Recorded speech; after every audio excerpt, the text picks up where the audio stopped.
than anybody else. Everybody does it. I just can't believe the start. Well, he's given up 2 3-point plays and an unopposed Ante Tomic hook shot. That is just inexcusable by Huertas. Seaman inside to Tomic. Looks to pass. Back out to Seaman. He's dangerous. And he makes the three. And now with an 11-0 run to start the game. And Paco almost needs to take a break. 8:02 to go. Croatia's up 11 over Puerto Rico.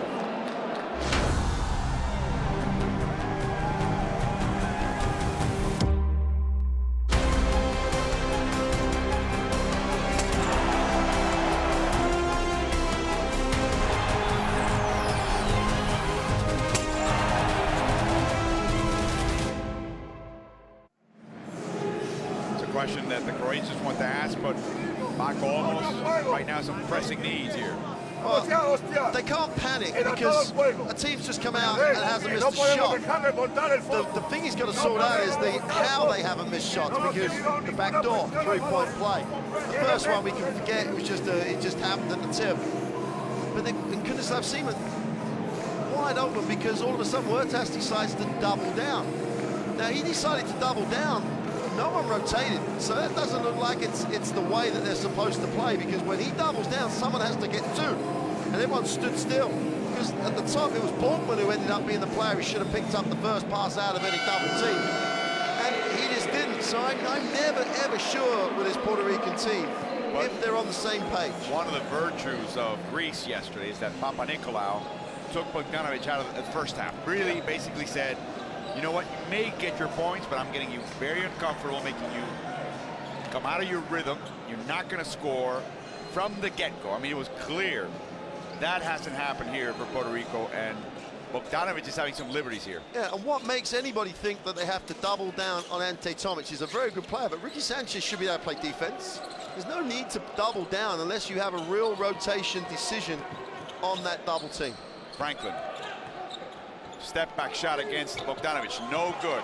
And that's exactly what Croatia just did. They doubled and rotated out.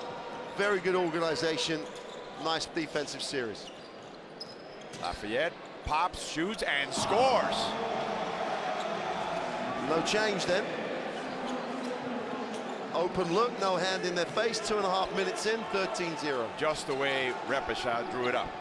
13-0 run to start the game. Barea all the way in.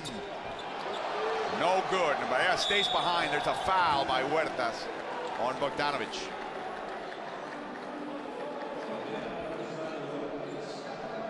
It is his first. Well, we missed it would be very, well, that's a push from behind. That's a shove, yeah. That's a shove. That's. Look at Barea with Franklin on his side. Just. Well, whatever way you look at any statistics and any way this game, this Barrera gets really hot and everything's going in. They're not going to outscore Croatia. Got to get stops. They've got to find ways to keep this game manageable in terms of points. Outside to Bogdanovic. In and out. Saric with the rescue. Just outworked Ricky Sanchez. Outworked him. And Danny Santiago shows up at the scores table. Nice interception here by Bachman. Doesn't have numbers. Barea launches a three. It's good. Puerto Rico on the board, down 10. Open three in transition off of what Borkman has tried to do throughout the whole of this competition. He's played the passing lanes, and it hasn't really hurt them. You know, it seems one of the things, maybe because of the Achilles problem, but he's looked to play in the passing lane, getting the steal, and Barrera just wasn't picked up, and he's going to score. Now, Bogdanovic being guarded in a zone. Saric makes an easy shot. They recognize it, they move the ball around. Easy shot, take it. That's a badly executed 1-2-2 looking zone, but in the end, the guards just didn't drop at all. Huertas makes the basket and gets the foul. It's a hard drive by Huertas, who's coming into this game with a painful left foot plantar fasciitis. Like, Slice through. They asked for the travel. Definitely not a travel. They got the foul early. He was fouled before any potential walk. Oh, no. So they don't count the basket. No, now a foul by Saric on Huertas, and he comes up a little. That's 2 on Saric. Yeah. And that's been the problem for him so far in this tournament.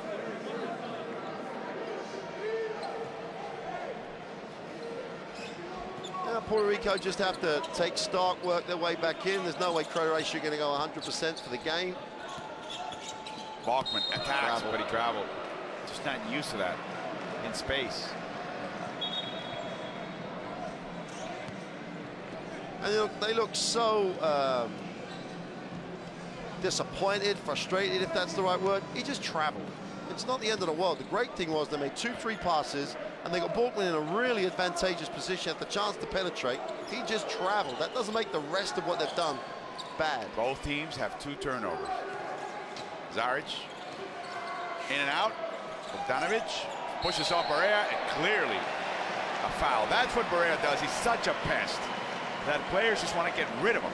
And when they do that, Barea makes sure to amplify whatever effect it has. And the thing is, okay, if he did extend his arm, did look at an offensive foul to me. Barea can do that every time. At the moment, he just picks and chooses. And he's going to be dead on his feet. He's got a day off tomorrow if they get the win. Everybody does. Yeah. Santiago inside against Tomic. Oh, he twisted an ankle. He just lost his footing. And I was looking at a nice option for Puerto Rico, because Santiago looked to do what most big men do with Ante Tomic. He looked to be aggressive with him. It's a shame he traveled. Did well to actually bring in the pass. The pass was not the best option to feed the post. His 4th World Cup, World Championship. For Danny Santiago, 38 years old, he'll be retiring for international play after Puerto Rico ends this tournament. Seaman inside, Tomic. Nice anticipation by Bachmann. He's got numbers, he's got Santiago inside, a fake, and a basket. Oh, Saric diced with situations there.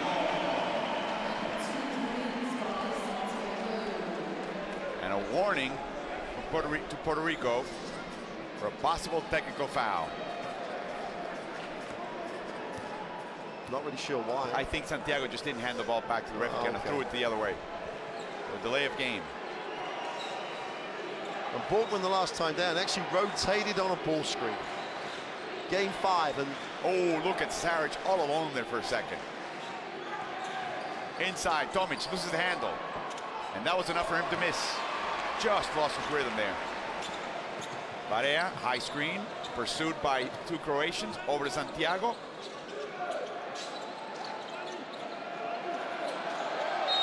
And a foul by Lafayette, a bailout foul. Doing everything great up until that moment. It's interesting that in that situation, I'm thinking, well, if you just go off, if you just get the other side of the floor now, Barrera, you're going to get a couple of screens. If he's that tight, you're going to clean him out on these screens. You're going to come up wide open. You don't need to, battle for it near the ball. As Barrera now scores. That's his 4th point. Yes, indeed. 4 points. No assist yet for him. He's drawn, though, 3 fouls so far in the first quarter. It cuts the Croatian lead down to 8, and here comes a little bit of pressure off the inbound. And I really do think that they have to try and make Croatia force the game, force the issue. You got a matchup here, a switch. Bogdanovic, didn't take advantage of it. Tomic against Santiago. Bad pass. Simon now in rhythm. It's in, his second 3-pointer. I don't think that they have to help that on the posts. Saric maybe, but Bachmann's guarding him, so you got to say, because every time they step off those guys, Simon's going to knock down open looks. Oh, Santiago's all alone. Inside to him. Nice pass by Franklin, but he can't make the basket. Tomic with the rebound.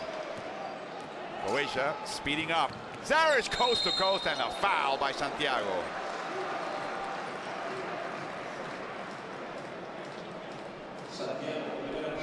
Born in Lubbock, Texas. Well, aggression, aggression, aggression. totally sure of maybe a little bit of contact in the back, but he was gonna come down hard and try and steal it, but then chose not to. Saric with the 2 fouls, as does Lafayette. He's 20 years old, born in Savannah, Croatia, a city of 51,000, where Drazen Petrovic was born. He's the highest Croatian selected in the draft, 12th overall by the Orlando Magic this past draft. Of course, sent immediately to the Philadelphia 76ers, as we know. I wonder what the Magic think of that decision now. Well, he was traded for the rights to point guard Elfrid Payton. Signed a 3-year deal with Anadolu Efes in Turkey's TBL. He will earn 6 million euros over the next 3 seasons. There is a buyout clause. It remains to be seen when Philadelphia wants him back. Right now, he extends his country's league to 13. 20-year-old, you get 2 million euros a year. Yeah, it's tax-free. It's a tough life. Barea. And a double dribble by Barea. And now, referees ask Barea to cool it. Stop the argument.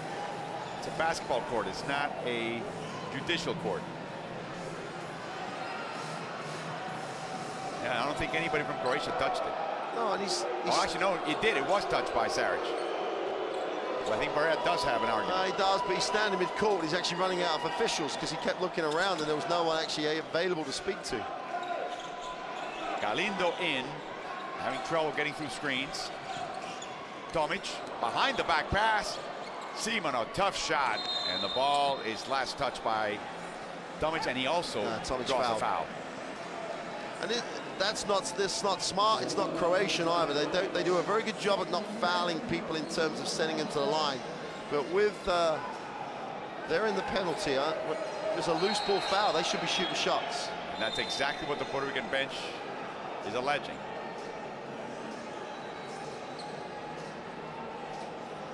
Luigi LaMonica speaking to Francisco Paco Olmos, 43-year-old coach from Valencia, Spain, the first non-Puerto Rican, non-US born head coach of the Puerto Rican national team. There was a time in Puerto Rico in the 60s where Tex Winter, Hubie Brown, Herb Brown, Phil Jackson, Del Harris, Raleigh Massimino, some fantastic coaches came from the States to earn some extra income. This is back in the day when the NBA wasn't what it is today in terms of its wealth. And they came over, spent some time on a Caribbean island. And this whole generation of coaches, as you see the assistant coach, Carlos Morales, that generation was trained and coached by them and then themselves became coaches. Well, it's a little bit of a who's who, that list. Phil Jackson was traded for a player in that league. Inside pass. Tomic draws the foul, and Santiago's his second. Well, that's a smart foul by Santiago. That's the sort of thing we're talking about. He's going to make sure Ante Tomic has to earn every single one of his points. I think Lucas Zoric is going to replace him while we see the replay. But Ante Tomic is being very active in this game. And that's a good sign for Croatia, to such an extent that they're going to take Saric out with the 2 fouls. And they're going to come in with Marcotta. Damir Marcotta. Tomic has scored quite a bit from the free throw line. He's averaging almost 9 points. Sorry, 9 points, almost 9 rebounds. Misses the first, 2.5 assists. He's also shooting 77% from the free throw line, which is above his normal, return from the free throw line. As you saw in the first one, can be a little bit streaky. In fact, misses both. I think we've got the issue for Puerto Rico now is sharing the ball, because otherwise it'll all get focused on Barrera. And Galindo in particular is very good letting it go on the screen. That's a travel. Yes, sir. Indecision kills you. Yeah, and Galindo, yes, the one thing he appears to be able to do very, very well, as we see Carlos Arroyo on the bench. And A.D. Vasallo also sitting out on the right. And they're both here, which is good. They're both here for the game. Arroyo showed up after team interruptions. Yeah. He wasn't on the court until the very end. I mean, Galindo off screens in the last 2 games has been very, very consistent, very positive in terms of shooting the deep. Oh, what a beautiful play, inside out, back to Lafayette. They actually have better chances in this shot, but it's good anyway. Well, when no one plays defense, any shot's a good shot. Bachman really attacks it. Zoric and Marcotta in as bigs for Croatia. Yeah, they just moved the ball, didn't they? And Puerto Rico got to find a way to get something off defense. Bachman misses, goes for the rebound, off the hands of Seaman. Another shot clock. Galindo launches a three. Bachman with an offensive rebound. Oh, off his foot, turnover. Be interesting to see how long Paco almost doesn't bring Rivera into the game. Roy's standing up on the bench. Because Rivera with Barrera, yesterday in particular, it's a really nice combination. And Rivera's just taking his top off. It'd be interesting if he comes in for Huertas, and I'm sure Barrera's going to stay. But it gave Barrera a bit of a break at the point, got him off screens, and actually opened up options for him. And Rivera just plays more defense than anybody else. Nice rotation, Barrera with a strip. Here comes Puerto Rico. Great transition though by Croatia. Huertas, a fake, gets a little closer. In and out, rebounded by Lafayette. You know, and you reverse those roles on that sort of transition play. Zoric beats people down the floor. But he misses, he has trouble finishing. You know, and it would be Barrera receiving the pass from Rivera and getting an open look as he drains the pool. Oh my, that was from Malaga. He didn't shoot that one in Sevilla. He's on that train. He's on the quick train of Madrid on that one. The AVE, right? AVE. Yeah. Just working their way back in. We got a whistle. Yep, I think the foul's on Galindo. Pushing and shoving with Bogdanovic. Rocco Leni Ukic comes in as we see this enormous three by Barrera. 30 points against the Philippines. The Philippine press was talking about how in 1959, the World Championship held in Chile, a young Puerto Rican, very undersized point guard who imitated Bob Cousy, a guy named Juan Vicens, his nickname was Pachin Vicens, killed single-handedly the Philippines and eliminated the Philippines in 1959. And then in 2014, a small, undersized point guard for Puerto Rico did likewise. And by the way, that was the last time the MVP came from a losing team. Team that didn't even make it. They believe didn't even make the championship game. He really just impressed everybody as Zoric was hanging on to Santiago. Yeah, that's a foul. You know, regardless of his age and whatever else, when he gets around the ring, he's a big truck. He's a big rig. He takes up a lot of space, and he's so cute about where he gets to. Zoric was out of position. Santiago was always either going to get the rebound or get the foul. Just has to make the throws. Santiago has traveled and won around the world. He's been with this team since 1996. As I mentioned, his 4th World Championship, also the Olympic Games in 2004. The team that first team that beat an NBA team in the Olympics ever. And they beat him by 19 points. They just celebrated the 10th anniversary. He was a backup to great Puerto Rican center Jose Picolín Ortiz. A clash of titans, and there's a foul by Bachman. See, this is the thing about Bachman and the Zoric matchup. Bachman is going to, if Zoric gets it, he's not going past Bachman. Bachman not leading contact has been really good at actually just deflecting passes. It's a great stat when you count deflections, and Bachman has had a number of deflections in this competition. He doesn't need to get into that, especially if his team is in the penalty. Playing with a sore left Achilles tendon. As again they miss free throws, and Marcotta's not a great free throw shooter in this tournament. He's coming into this game shooting 0%. So he's made now his first. The Twins are back in the stands for Croatia. A few, they count them, it's in the hundreds. A few more Puerto Rican fans. But again, same result, and look at the frustration on Bogdanovic. Puerto Rico's not aware of Bogdanovic right now. Off a screen again. We talked about it, and getting rid of the ball, going away from the ball. And a foul by Rivera. No continuation for him. Less than 7 seconds to play in the quarter. Puerto Rico down 10. Correa trying to keep him in the game with bombs. He's 3 for 3 from behind the arc. As Bogdanovic will come to the line. He will play for the Brooklyn Nets. Volume shooter, clutch shooter. Really the offensive axis of this Croatian team. He will always, when he's in rhythm, he'll take more shots than anybody else. And in terms of taking more shots than anybody else, he shoots a great percentage. 3 seconds. And Danny wasn't ready. Another turnover, the second one by Bachman. Bachman has played now almost the entire, I believe just about the entire first quarter. They saved him for the entire third quarter of the last game against the Philippines. Seaman in time, but it's no good. Croatia will start the second quarter with a 12-point lead. They lead Puerto Rico 28-16. We'll be back in just a moment.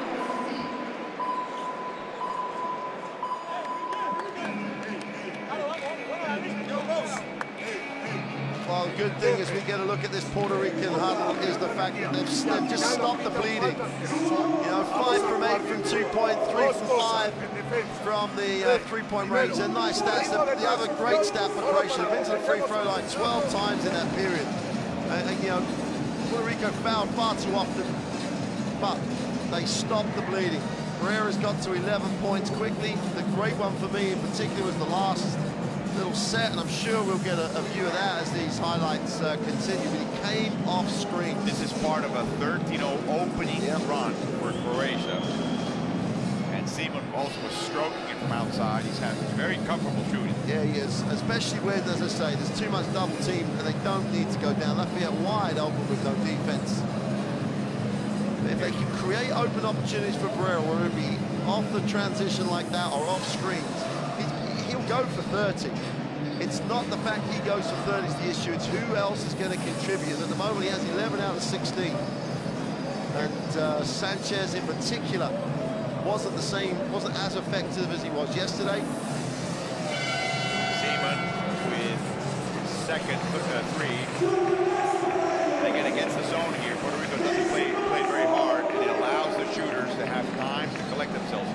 Long three by Barrera. Zones are issues for me with Puerto Rico, just in terms of their organization. There's that play off the screen, and Danny Santiago, as we said, that when he sets a screen, you know he set a screen. It was good execution, and Barrera got a wide open look, and he's going to make open looks. Now, for me, Ricky Sanchez has to be productive, and he has, because for him, he's open good. If he gets productive in this second quarter, he'll be a factor in the game.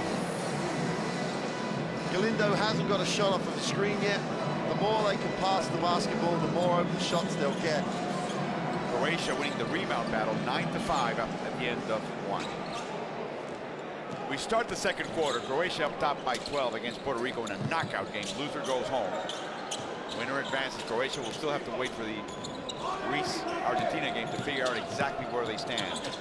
Puerto Rico can only make the second round as a fourth-ranked team. As Galindo crashes against Represent. Again, got it off of offense. Nice penetration. He was set, received the ball.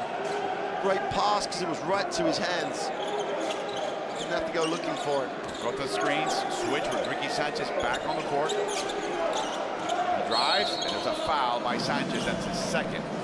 Puerto Rico with now Santiago and Sanchez are two post players with 2 fouls each. It's a tough matchup. It's a tough matchup. You've got to rely on your group. You can't be giving up fouls. You've got on the baseline, on the floor. You've got to rely on a little bit of help. Vukic was instrumental in the Croatian win. Vukic almost lifted his feet off the ground. In time, the three by the veteran, the captain. Well, we made the point before the game. Were they going to play enough defense on the 1, 2, and the 3 spots? And the answer at the moment, unfortunately, for Puerto Rico is no. That was a tough shot, to be fair. But they're giving up too many shots without a hand on it. Rivera. Back to him. 7 to shoot. He's trying to reach Santiago. He can't do it. Conventionally, Santiago can't shoot on time.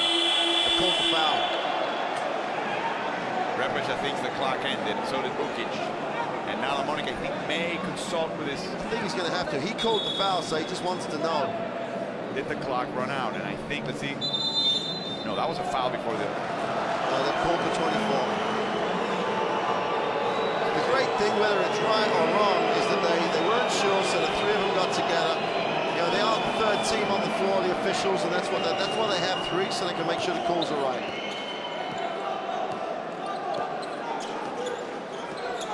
Seaman running Rivera ragged.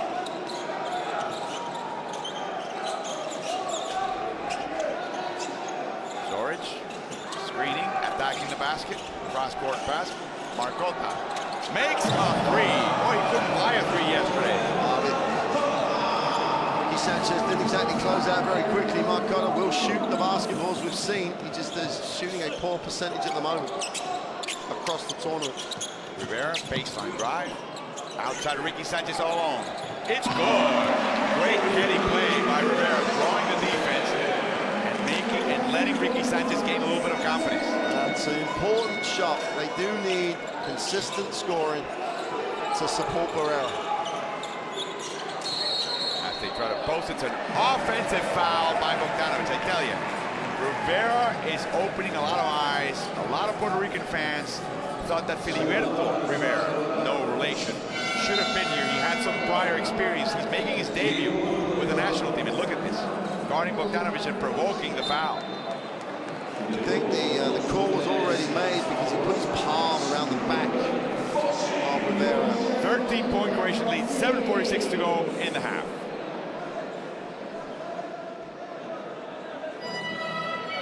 Well, the Croatian timeout, Repesha, he's up 13. He's got nothing to worry about if he just keeps doing what he's doing. He doesn't need to force the issue. So like they get things out of that Bogdanovic post up when they're running stuff, when they have to slow it down to post him up. He is a little undersized to do it, especially as Rivera is so active. As, you know, we're looking at the stats again. 2 from 9 from Puerto Rico on the inside. You know, we talked about the inside matchups, but they've had good looks and they just haven't finished. One thing I have noticed though, Tomic, Lafayette, Bogdanovic, Zaric, some of their key players, all with 2 fouls. Yeah, absolutely. With 8 minutes to go in the second quarter. Scalindo scores and then runs into Repesha. Right, it's going to test. Oh, wait a minute. That's a big screen. The three by Sanchez. That three hasn't been available for Puerto Rico and for Paco Olmos. I just wonder, you know, with Coach Olmos, what he's decided in this game, because we've seen Argentina and we've seen Greece against Croatia decide how they were going to try, you know, restrict Croatia's opportunities. At the moment, neither of those teams said they were going to give them wide open looks on the perimeter because they're just too good. You know, Argentina in the loss made some decisions on the matchup to try and guard Simo. Greece just chased Bogdanovic, just played solid. It's interesting to see because at the moment they're giving too many easy open perimeter looks. Rivera and a switch by Croatia. Santiago guarded by Seaman. Here comes double team Rudis on the court. Galindo makes the adjustment, but he can't make the shot. Rebounded by Seaman. Rudez is in the game for Croatia. He has been a missing piece. Oh no, another one of these runouts, but he traveled.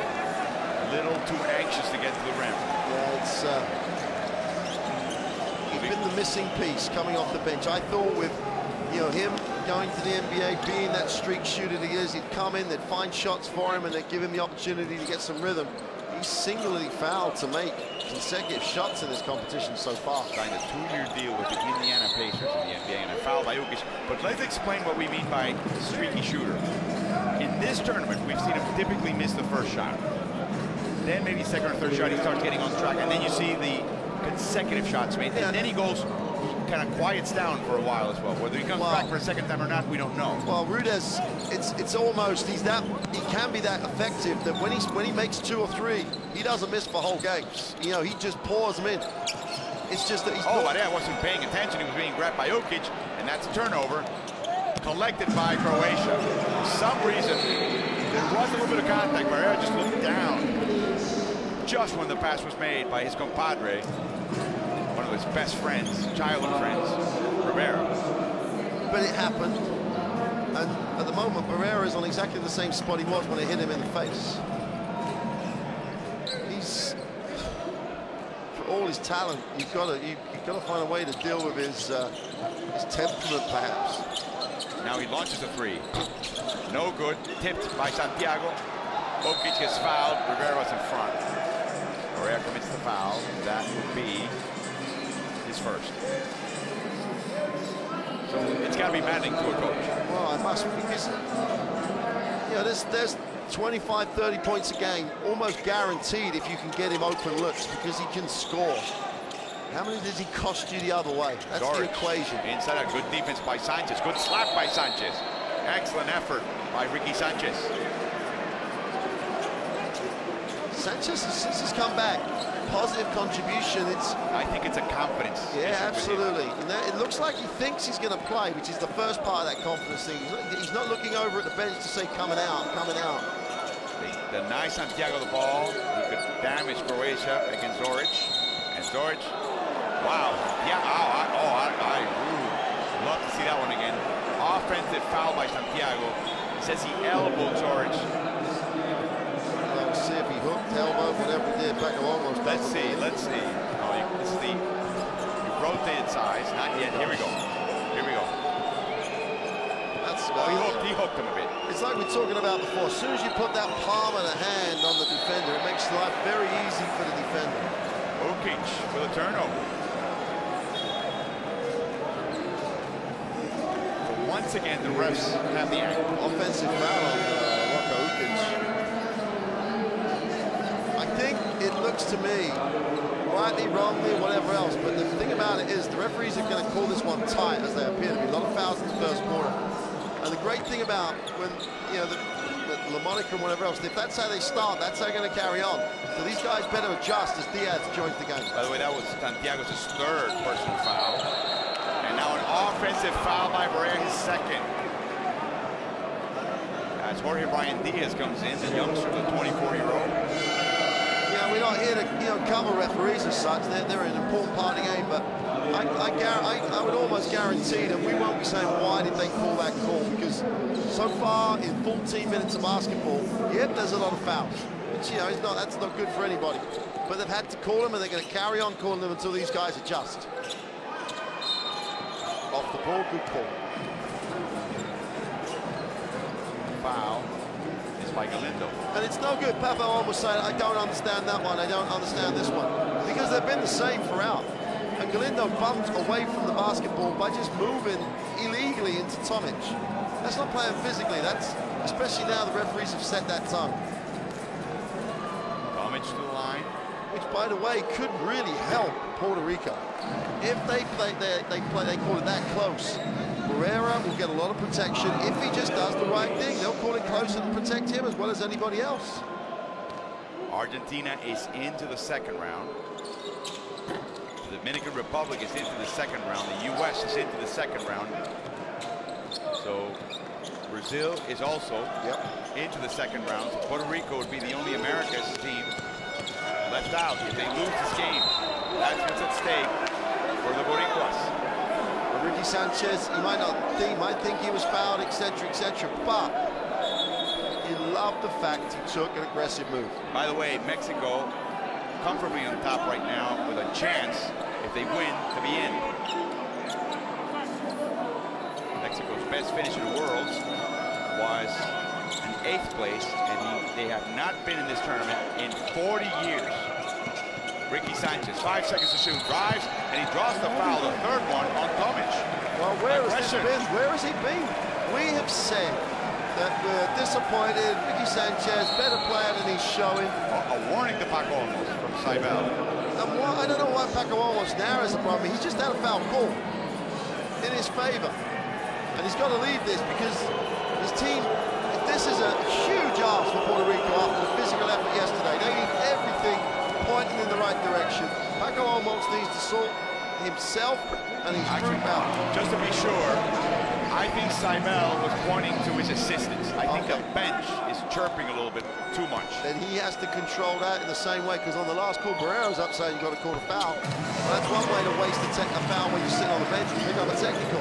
His team need him. They don't need him in foul trouble. 14-point lead halfway through the second.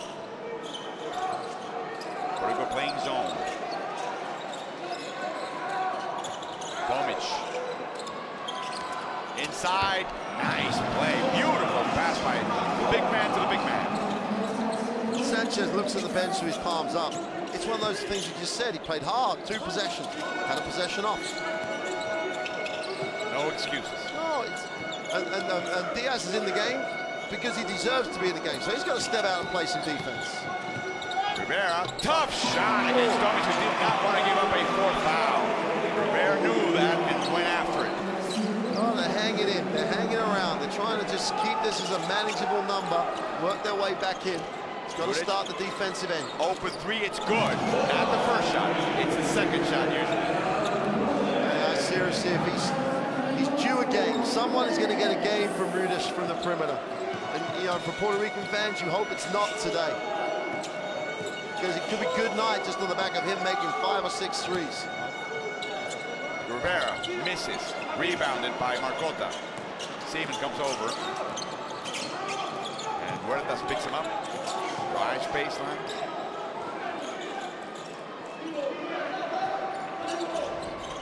Rudish tries to feed Tomic, guarded by Diaz. Looks to pass. Hands off to Seaman. In the crease. No good. Rebounded by Galindo. Nice stop by Puerto Rico. Never got turned, always controlled and contained the penetration. Threaded pass. Sanchez, a tough shot. Short. Takes his own rebound. Turns around. And puts it in. Wow.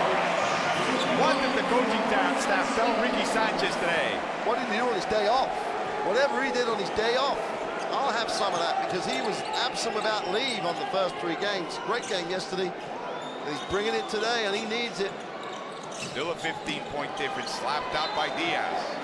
Most improved player in the Puerto Rican League this past season. And now we get Repisha bringing up the heavy guns. Bogdanovic and Saric. Wow. What are you bringing now? You're bringing the player who's the most effective inside. And that's an answer to that. That's Ricky Sanchez going to the bucket. Ricky Sanchez making things happen. He goes to Saric to counter that. Tomic, outside of Saric. It's good. Someone's got to tell Pavlovas, every time they've double teamed, they've doubled down, they've held down, they've given up a wide open look, and the percentage on it is phenomenally high. Huertas drives baseline. Here comes Tomic. Beautiful reverse. Just blew by. Saric first, then Tomic second. But again, the math doesn't work. No. Croatia scores 3 and Puerto Rico scores 2. It's not a trade basket game there, is it? They've got to get it. They've got to get in. Inside to Bogdanovic. Somebody just went to sleep. Oh, the trouble again. Middle penetration. The help. There's no way to. It's much more difficult to recover and rotate when there's middle penetration. Another one of those lightning passes by Rivera. Tough shot by Galindo. While Barrera rests. Oh, Croatia are going to have over 50 on the half. And that's there's just no way if they get anywhere near that in the second half that Puerto Rico can pull this out. Got to get stops. These last 2 minutes key in getting stops. Again. And you're not going to get up stops giving a 4-foot wide open shot to Ante Tomic with all his experience of multiple FIBA Europe competitions. Back to the drawing board for Paco Olmos. They're down 18, 2:07 to go in the half.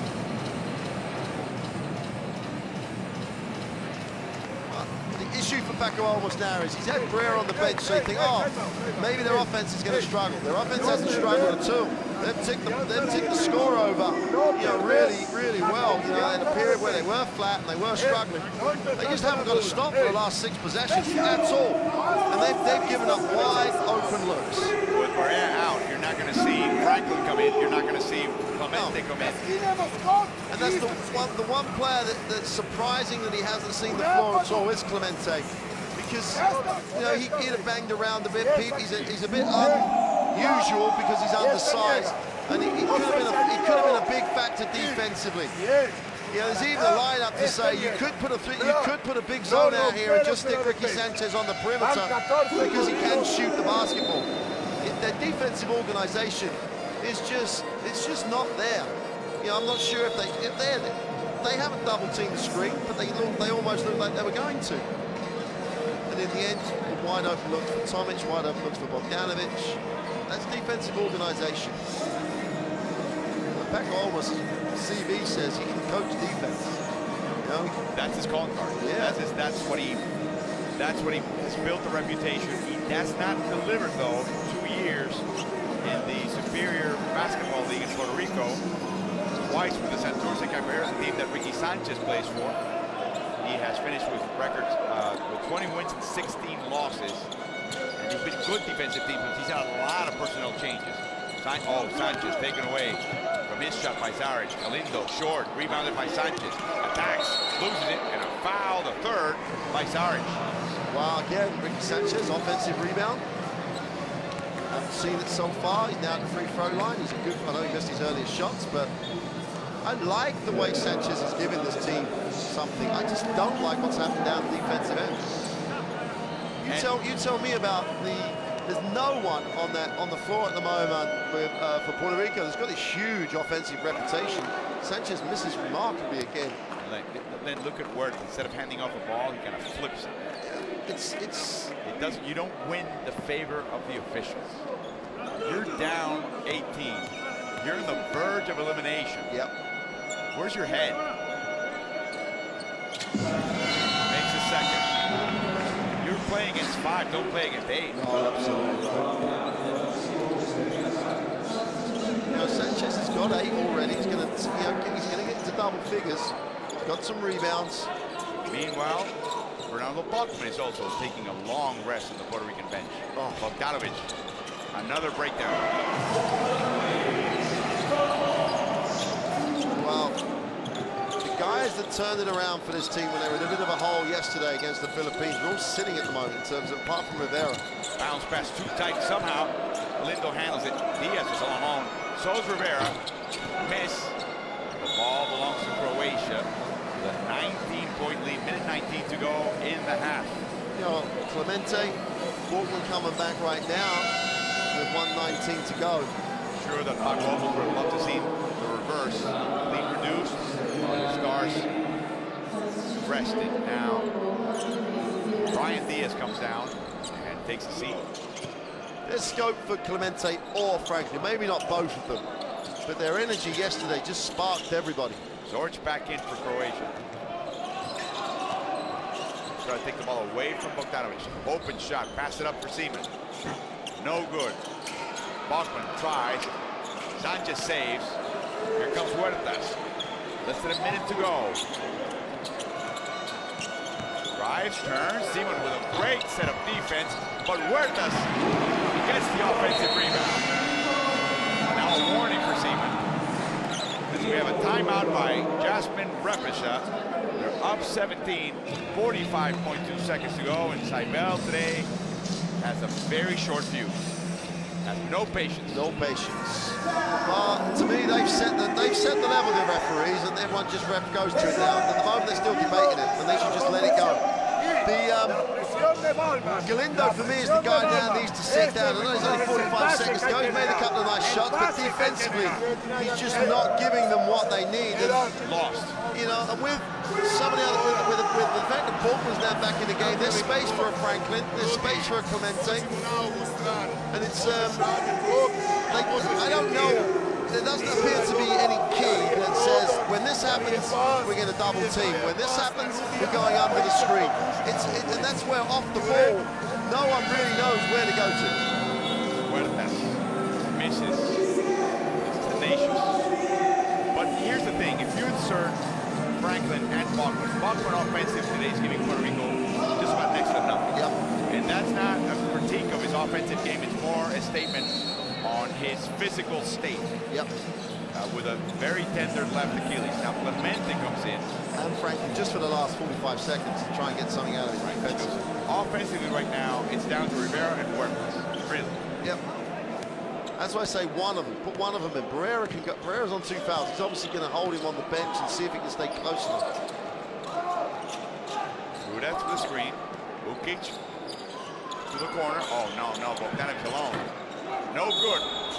Foul and a shove by Bachman, says Alamiri. Second foul, Ronaldo Bachman. Born in Staten Island, of Puerto Rican descent. He's played in the Puerto Rican League, played in Mexico and the Philippines. Played in the NBA, of course, as we see Zoric.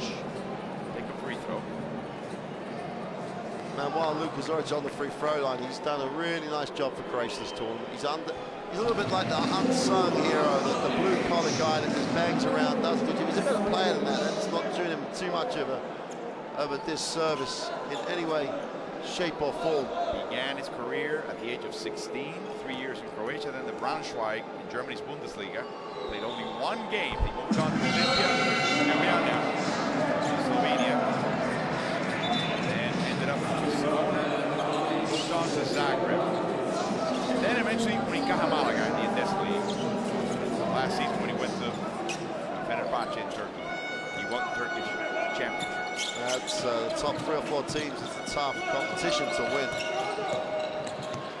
Beautiful play. Finally, a little bit of offense. What's left physically of Ronaldo Modric. As he guards Luka Babic, who's come into the game for Croatia. George with a hook. They're not allowing that. It's a point of emphasis. I don't care how light a contact. You put your arm around the opponent, you curl your hand around the elbow of the opponent across his body, that's a foul. Yep. The better teachers of the game at the highest level will really emphasize you keep your palm of your hand towards your chest. That's a back call. That's a criminal turnover. And just Puerto's having trouble looking and seeing the lines drawn on the court. He's been out of bounds. Mente now back in. Barrera take a seat on defense, protecting Barrera. It's an interesting call just to even put him in at that stage, because he put him in and Walker went to the basket, therefore he was in to play in on the defensive rotation. Ryan Diaz is in now for Bachman. 8.5 seconds to go. Seaman to inbound. Doesn't know where to go. Cross court to Rudish. 5 seconds. Ukic launches a 3. No good. And that's the end of the first half. Croatia on track to score 106 points against Puerto Rico. Will go to the dressing room with a 7-point lead. The loser goes home. The winner survives to the elimination round.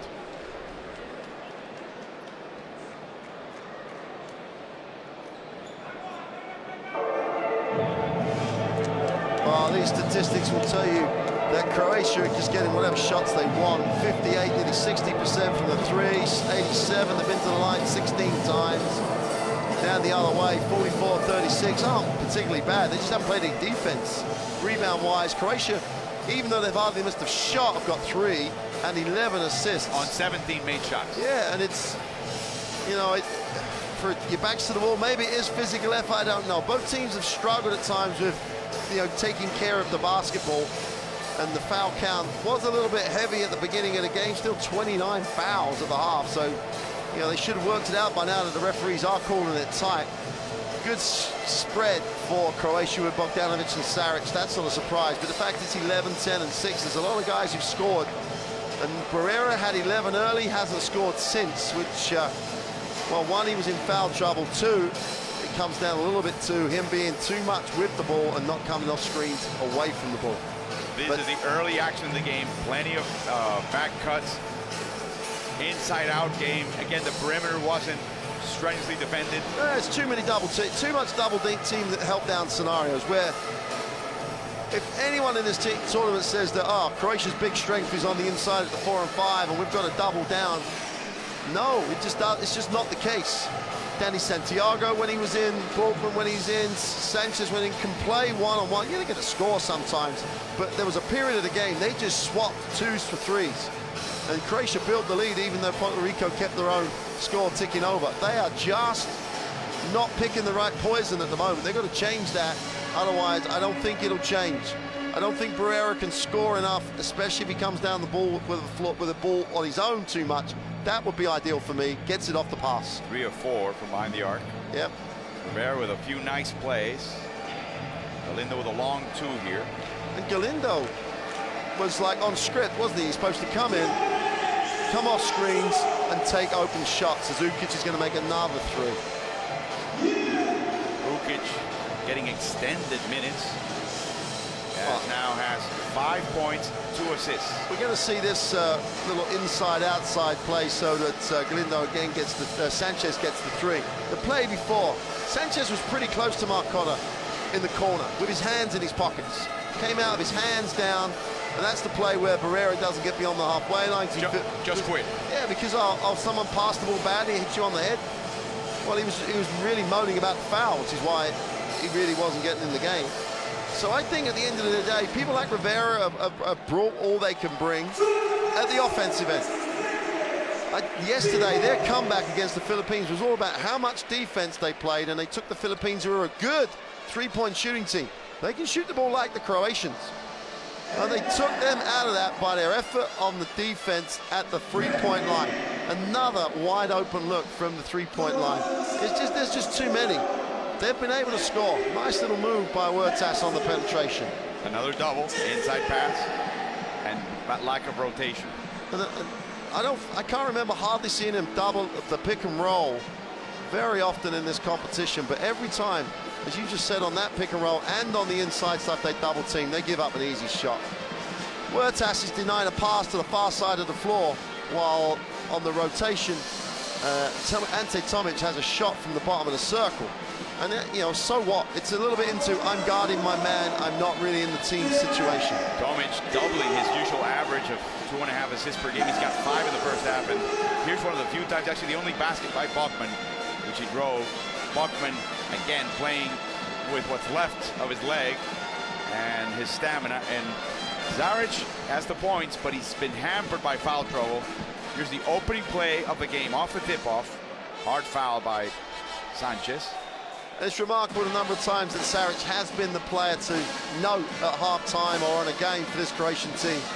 When I thought coming in, the 20-year-old was going to be good, he was going to be a major part of what was going on, but in many ways, he's up there with Bogdanovic now as a key member, both ends of the floor. He just has to control that foul trouble. And he has not missed today from the free throw line or from the field. Everything he's put up has gone in the first half.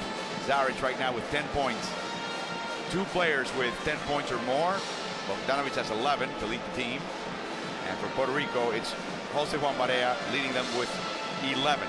Yeah, it's leading with 11 points. I just don't know how many he's given up the other way. The number of times he's found himself lost against some penetration by Ukic, against some poor help when he hasn't recovered out. And it's a dilemma, and often you can't expect your leading offensive player to then go and be one of your best defensive players, but he's just got to play enough defense not to hurt this team. He's going to have to go for the whole 20 if they've got any chance of winning this game. He's going to have to come off screens and give the ball up, and if he set a couple of screens, that would free him up as well.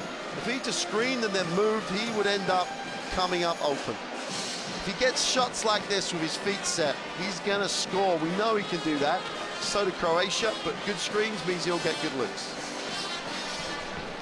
53-36, Croatia leads Puerto Rico by 17 at the half in a knockout game here in Sevilla. We'll be back with the third quarter.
chatting with Fabrizio Puerto, one of the last players you saw there, now retired. Considering joining the coaching ranks and developing big men, but of course enjoying retirement, still playing his music. And of course coming up next after this game, as this game may decide the bottom of Group B, we'll have to figure out the top. Unbeaten Greece will face Argentina. Only one loss for Argentina. And that was against this Croatian team who, in that game in particular, and albeit Argentina made some decisions at the start of the game that they were looking at options and it just didn't work, and that gave Croatia the chance to jump out early. As we get some more shots of Carlos Arroyo, who obviously his playing presence would have helped, but would it have helped that much? Because the issue's not the points. You know, the 36, 37 points in that first half, 53 they've given up going the other way. I don't think Arroyo would have helped him too much when he's healthy. When he's healthy, he's a defensive liability, and Repesha would have found a way to exploit that, and now he's got a gimpy right ankle. So maybe an offensive bit. Here's a problem here for Paco Olmos. I mean, they just don't have, at this point, don't have the personnel. No. And so now it's a matter of can the personnel that exists play way above their station and make no mistakes and hustle till the end. Well, that's the last drop of energy. That's the key. They've given up 53. If they give up 30 in this half, that puts Croatia on to 83 points. That means themselves a little bit of a chance. Yeah, but that still means they've got to go 48 points, 50 points in a half. Now they've got you know, Barrera can get going. There's no debate about Barrera's ability to score the ball with the ball, and there's no debate that others can help. But can they keep this team to 30? Well, I haven't seen it yet. Now they kept Philippines under control in the second half, but they were more in it than this. And unfortunately, I think the period where they traded 2s for 3s is more reflective of how they're going to come out. But he goes with Santiago and Borkman, and he goes with Franklin. So he's trying to find a way. Now Santiago, I can see him and Zoric just banging away, but that'll take care of that. Can Borkman take care of Saric? Well, he can. The key is just play on one-on-one. Let's go man on man. Let's just see if we can guard our man and see if we can get back in this game. Last words from Paco Olmos to his team: play hard, start hard. Saric. Bounce pass to Zoric. No good. Huertas corrals the rebound. Well, possession by possession, they get a stop. Maybe Rivera in the backcourt with Barrera may have been a bit more effective defensively, but let's just see how Huertas does. Open three, nice close by Lafayette is good. Puerto Rico opens up with the first basket of the second half. And Barrera down 14. Gave it up early. 3 other people touched it, but they've ended up with 2-on-1 after a made shot. And then Santiago didn't want to give another foul. We have Bachman bending over and Payne touching his left arm, left elbow. Now, like, Barrera made a 3. And Bachman saying, are you okay? Well, play on. 2 other guys were outside the 3-point line when he shot the ball. And yeah, they went up the floor. They gave up a 2-on-1 against Luka Zoric.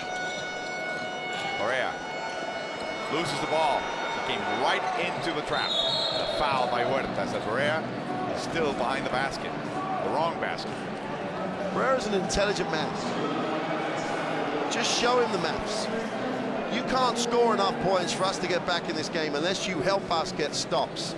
If it's enough for him just to score, then so be it, and we can all go and wait for the big game tonight. Barrera's got the chance to help this team offensively. He just has to not be a liability defensively, and he's more than capable. Bones behind the screen. Bogdanovic back to Saric. Drives baseline. Travel. And a travel. Bit of defense. Everybody played defense. Borkman chased out Saric, made him put it on the floor, stayed in the play. Chance to cut the lead at 16 now. Foul by Seaman. Huertas was aggressive. Another warning by Seibel to have tempers cool down a bit. First foul on Seaman. Well, that's a good quick catch, rip through and go. And there's a turnover. Wow. Backcourt. Second one by Puerto Rico. They've, again, got to stop. Get a shot, Get a stop, get a shot, get a stop. The one before with Barrera, they gave up the foul to actually enable him to get back in the game. Just keep making good decisions. Open shots. Barrera should just live with open shots. Doesn't have to force a thing. Open shots like Zaric, which is good. Exactly. And he just keeps stroking it. He has not missed today.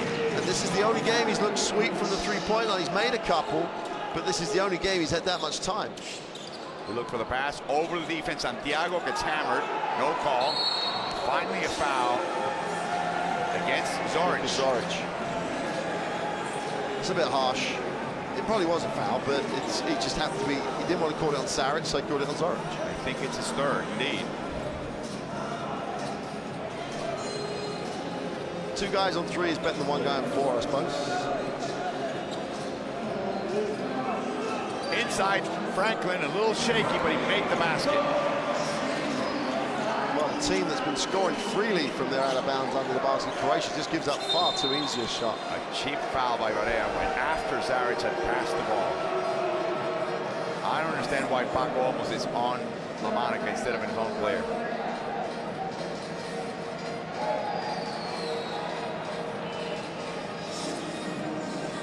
Yeah, Croatia, another one of these teams, though, that when they have an advantage, they're very good at managing time.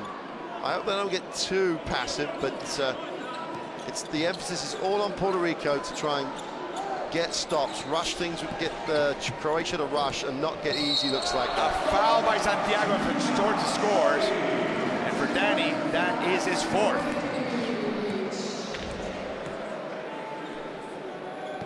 I hope we get a replay on this because, again, I think there's a lot of standing still away from the basketball. There's the penetration. And Franklin's going the wrong way. There's a penetration to the middle, guy going down the middle. He's guarding his man in the corner. If his man in the corner gets the pass, then someone should help him guard that. 3 for 3. George has got 7 points, 1 rebound, 2 turnovers, and 3 fouls. Well, if Puerto Rico can come back, and they've got the score here, but it's got to be with defense. If they can come back from this, it'll be one of the stories of legends of Puerto Rican basketball. Lafayette, cross court to Zaric. No look pass to Zoric. What a combination. And Paco almost seeing a 22-point deficit, calls a timeout with 7:28 to go. So you think they're going to come out, they're going to try and play some defense, try and get a stop. They've given up double digits in 2.5 minutes. You know, we talked about 80 being like a manageable number.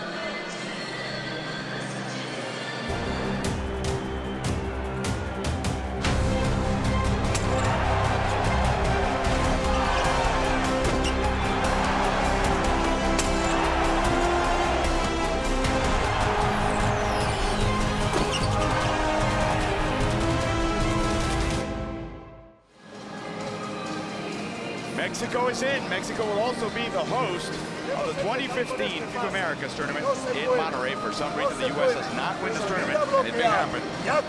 Then they will have to qualify. One of the 10 teams to qualify.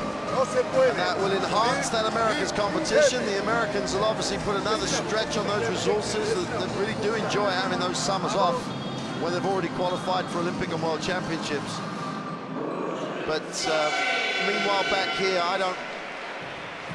this game's not over. There is like an enormous amount, 17.5 minutes, almost half a game left.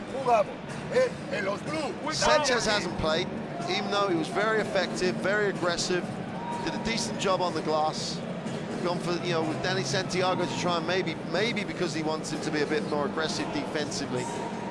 But they've given up 10 in 2.5 minutes. They really have got to work it out that they have to gamble something, do something different with the defense, whether it's press or trap or just play harder in whatever they're supposed to do. That's the only way they've got a chance to get back, because they do have people who can score in a hurry who's just been stripped. Another strip, and Barrett just quits on the play. And he misses!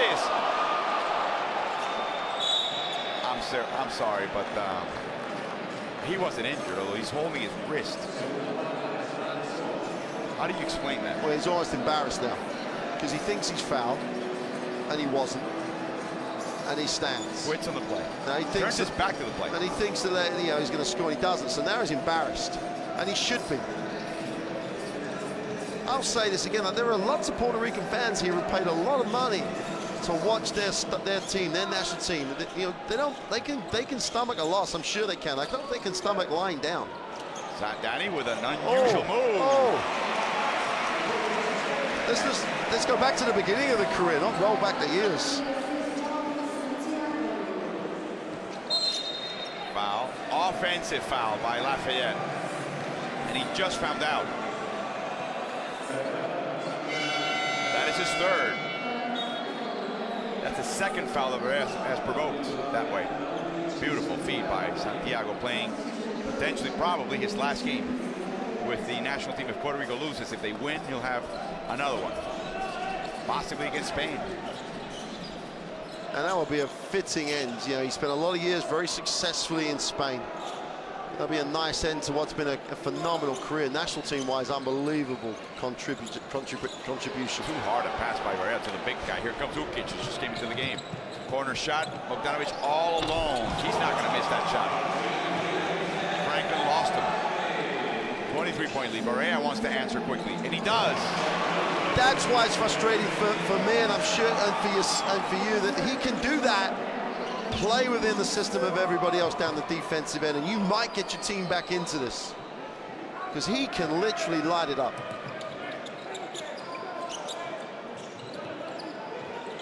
Ukic on a switch. Dario Saric with Barrera looking at the clock. 6 minutes to go. Turnaround shot. It's good. Right at the buzzer. Tough shot. Barrera couldn't do a lot more about that. He bounced him out close to the three-point line. Hesitation. Fakes the pass. And it's in. And two Croatians fall to the floor. Bowling ball. 20-point Croatian lead. Approaching the halfway point in the third.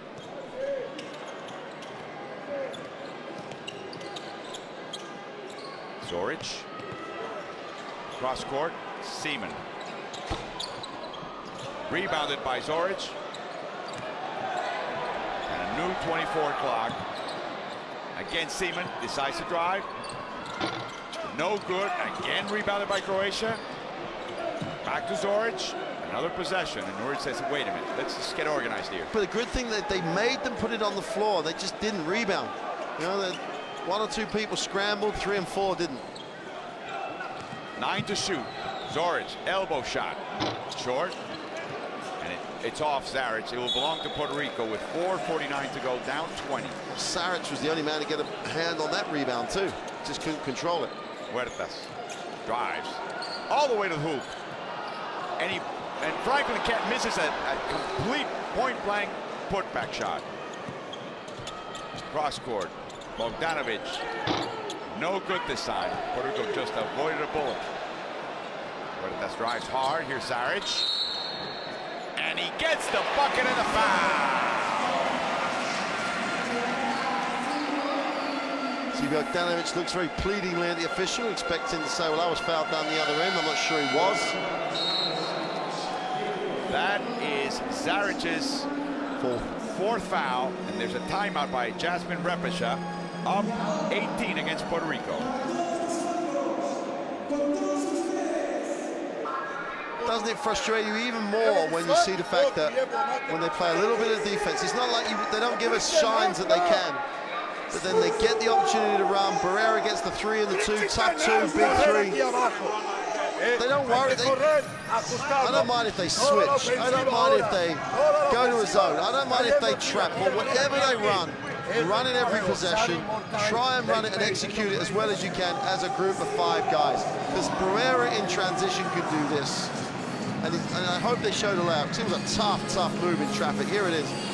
You can see, like, great use of his body, soft touch, body's all over the floor, Barrera getting back. Remember that embarrassing play to Barrera where he got stripped and he just quit on the play? How can Paco Olmos try to focus his team on defense when that happens? He can be the best defensive coach. He can scheme all he wants. But is it still on him, the fact that Croatia's got 68 and it's on court? It's on him because this isn't a problem we weren't aware of. So if he's decided that he's prepared to accept that because he thinks that the Barrera's points are going to, get him out of the games, get him wins, that's his problem. Now, I don't know if he's got the scope to do anything about it, but he's here playing that way. He doesn't get sat down. Now, with Arroyo out, that's, it's harder to do. But at the end of the day, if this ends up with Puerto Rico losing and getting eliminated, yeah, Paco Olmos will lose a job. Barrera will still get picked if he wants to play. So what's Paco Olmos got to lose?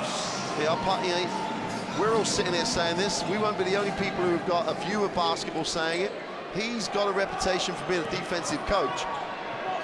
And this performance is not enhancing it. There's a foul by Puerto. But again, I'm trying to look for extenuating circumstances. Well, obviously, but the bottom line is the bottom line. Yeah, I think there always has to be a bottom line because then there's no consistency in management. But you can't then reinvent a bottom line that you've been stepping over all the time at this stage. He has to find a way, or could have tried to find a way, and I genuinely think at the end of the day, Barrera went to the Centro basket, so he's been with the team for a while. They did reasonably well in that, could have done perhaps a little better, but their problem there was they couldn't play defense. And it wasn't really this team. No. And then Bogdanovic. And Arroyo was going to be here, so were the two names of Puerto Rican basketball going to score enough points to carry him? I don't think they could have scored enough with both of them really fit and healthy when Croatia have 70 points, still with 4 minutes of the third quarter to go. Domic scores, he's got 7 and 5 assists, 2 rebounds, and a foul by Ukic. Shoving. It's Barrera does a great job drawing the foul, to be fair. Ukic got too close, so Barrera got tangled up, so it has to be defensive. And Kunislav Simon just says, look, why are you surprised? Why are you surprised that he calls that contact and you get the foul? Just question for you. Most of the top teams here, if they lose a player, they're still quality teams. That may hurt them tremendously in this kind of competition, but Puerto Rico, you've seen the drop-off between Arroyo and Barrera and the next tier, which is Carlos Rivera, maybe Philadelphia Rivera. There are others. Puerto Rico produces typically solid to good to great point guards. As for Bogdanovic, wow, passed up that shot. We're in the game management time here for Croatia. If you were to simply send a message to players, hey, we cannot afford to play that way. I'm actually going to take one of these two players and take them out of the team. We've got a technical foul on Huertas. Right. That's not, again, that doesn't help it, that doesn't hack it, but then how can you give him a hard time when you allow the... Again, so my point is, if you want to send a signal to Puerto Rican basketball players, that behavior is destructive, it hurt us, it won't be allowed, and maybe to make to really push the message home, one of the two stars is told no more. I mean, they already did that with Peter John Ramos this before this tournament.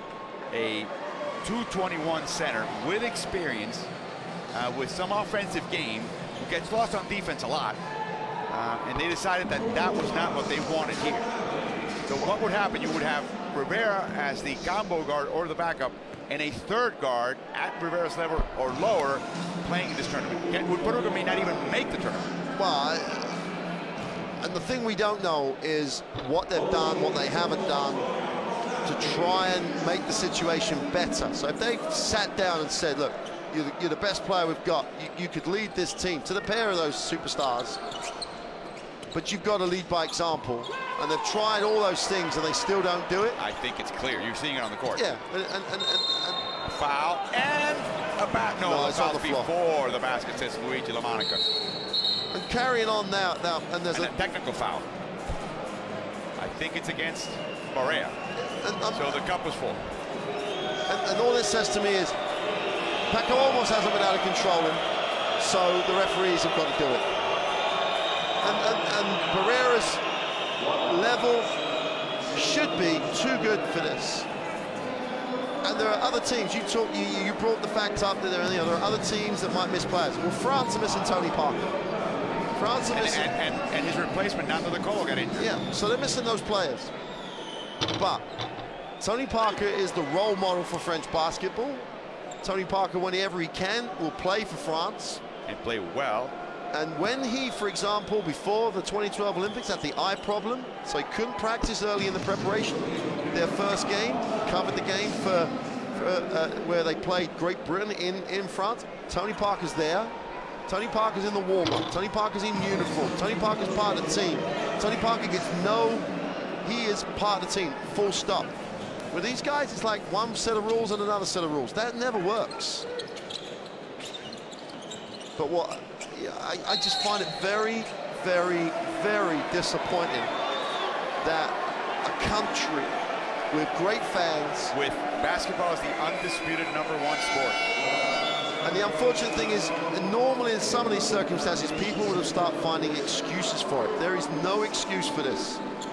When you coach young players and they get beat at the halfway line and they don't get back, you sit them down. And there's no excuse. But then someone in Puerto Rico can turn around there and say, Jose Barrera doesn't get back when he thinks he's fouled.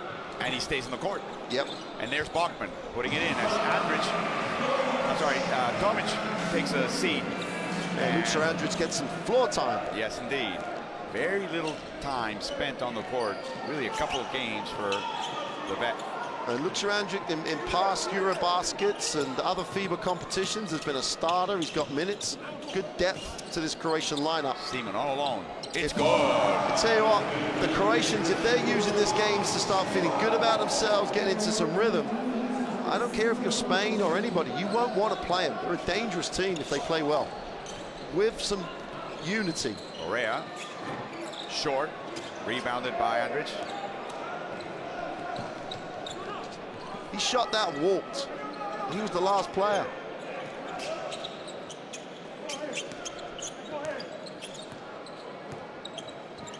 Cross court. 7 to shoot. Bogdanović back to him. No good. Tough rebound by Marcotta. Another possession, and we're time management here. We're in time management mode here.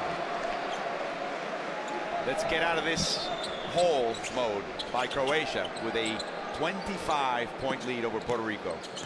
Rivera guarding Bogdanović. That's great movement by Ukic to give him a pass. Tremendous adjustment. See the ball. If you can see the ball, the player with the ball can see you.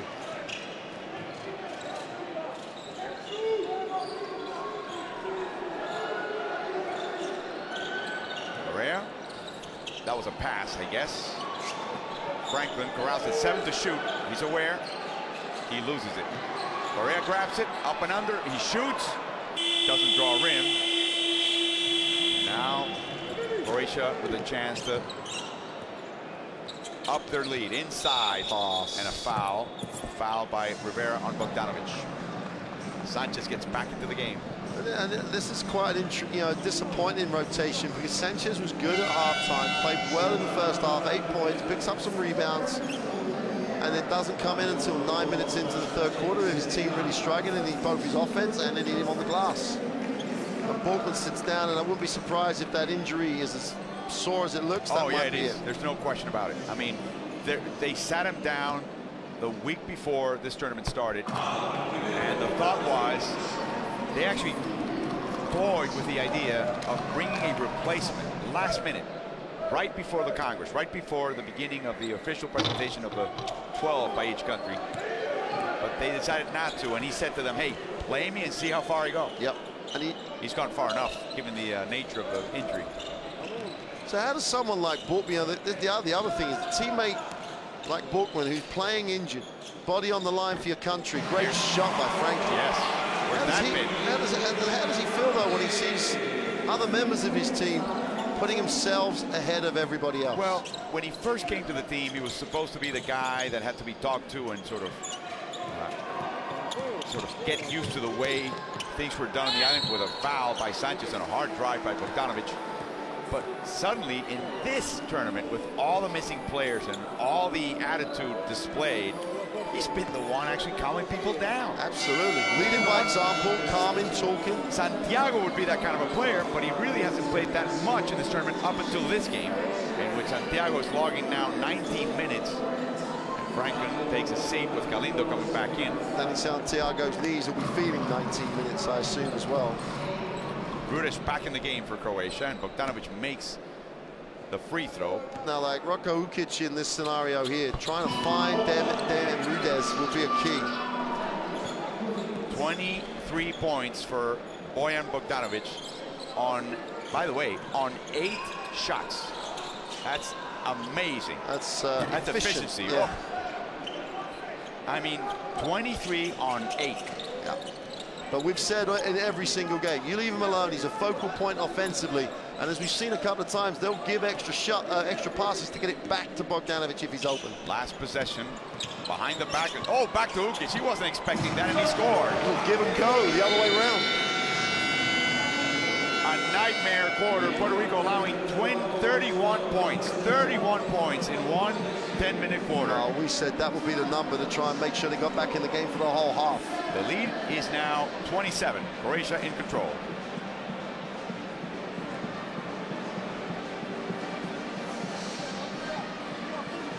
Well, as we've been saying, as we take a look at the statistics, 62%, 56%. The only disappointing number is 76 from the free throw line, but we'll forgive them that. But the numbers for Puerto Rico offensively aren't horrendous. You know, 48, 36, they're not horrendous. It's the other way. It's the horrendous nature of what's going on the other way. But let's focus on the positive Croatia. If they get into some offensive rhythm, we thought they got out of jail in the first game, overtime against the Philippines. And they get the win over Argentina, and we're thinking, this team's running, this team's in a good position. And then they run into Senegal. And now, where did that come from? Well, a signal was sent with the starting lineup. Well, and we said, and this may be, it's taken them the game against Greece where they were never, ever in the game. Didn't look like they, and Greece. A credit to Greece. Oh, yeah, because Katsikaris' design defense to get Papanikolaou going, who had his best game.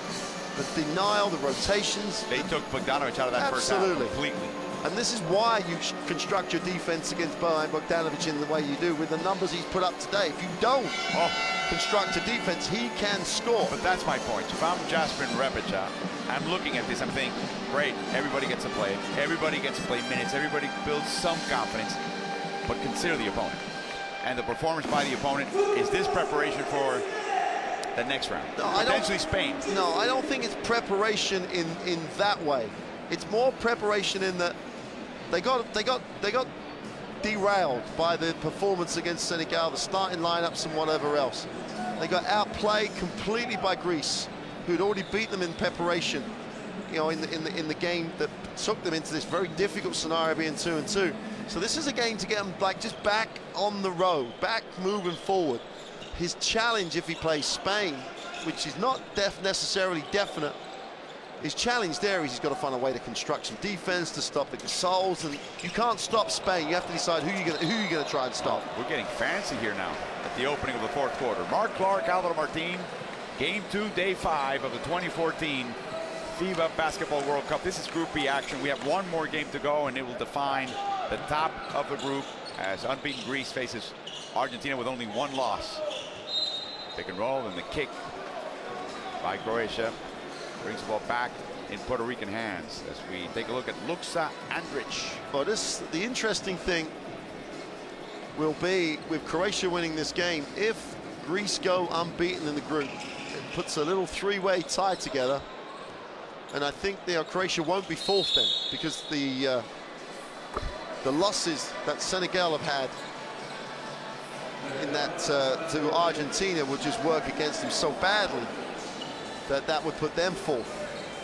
And Croatia might find themselves playing against a less formidable but still very good opponent in Brazil. Huertas with 5 fouls. He's out of the game. Correa, Santiago with 4. Rivera escapes. And a foul by Rudish. He picks him up, as he should.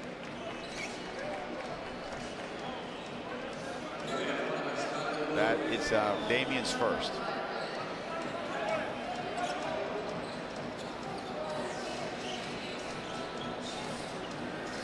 I would expect Repesca to leave Rudez in for as long as he possibly can, because one of the people who can be a real X-factor difference maker is Rudez. He can also hurt you because he's not overly quick defensively, and if he's not knocking down shots, he doesn't help you on the inside at all. Bogdanovic with the rebound. passing the ball. Setting plays Marcotta. Being guarded by Santiago. Guerrero's got Rudez, so he could end up with an open look like that, and he's fouled. Oh, no. A foul on a 3, and he was so far away. He knew he wasn't going to contest the shot. All he had to do was control his body. Guerrero fouls out with that foul. You get the sense that that was it for him. He leaves the game 20 points, 5 turnovers, 1 assist, no rebounds, 1 steal, and yet, I know he scored 20 on 13 shots. He gets a hand from the Puerto Rican crowd. Well, he's had it's a tough equation for me. That's the end of the tournament for him.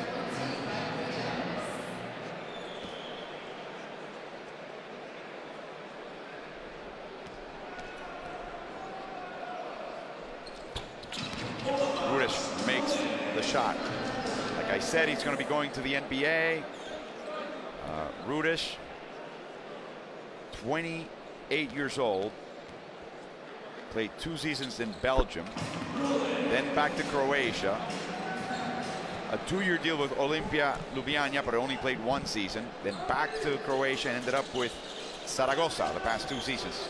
He had a nice role on that team in Zaragoza, which literally was, I move, I shoot, he had a rebound. He rebounded pretty well on that team. Oh, Franklin just tried to put the ball into Santiago, and there was really no room, and another kick by the Croatians.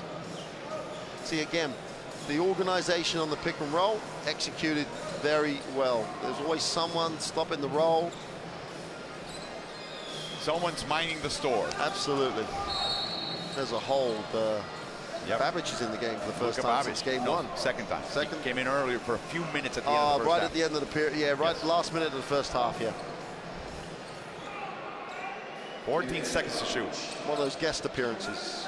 Galindo, Rivera, and Sanchez, the only offensive players for Puerto Rico. I guess Santiago can still give you something. Galindo with the 3. It's good. He's never played outside of Puerto Rico.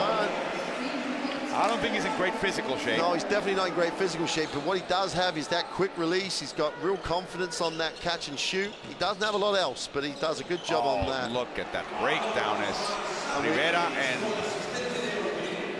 Franklin just look at each other like, what happened? Well, Franklin was face guarding Babbage on the wing when the wide open look down the middle was happening. And he gets a 3 now, quickly. Ramon Clemente checks in. He may check in for Santiago. That may be it for Santiago in his international career.